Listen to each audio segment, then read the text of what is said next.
the tree had a aerial inspection done, and it highlighted that the tree had a large fracture in one of the unions, which was a potential weak point of the canopy. It's a very mature tree.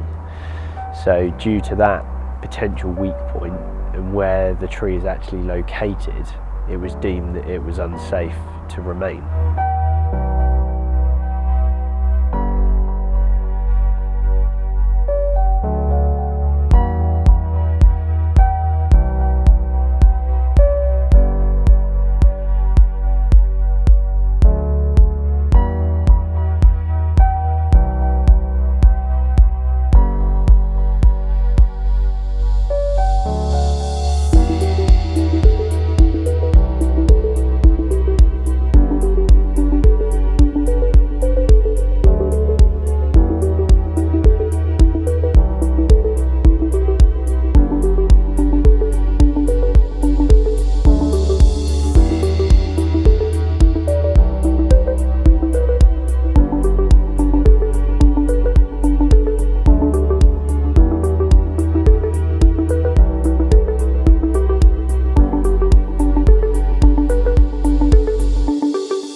Video and he's not actually taking the picture.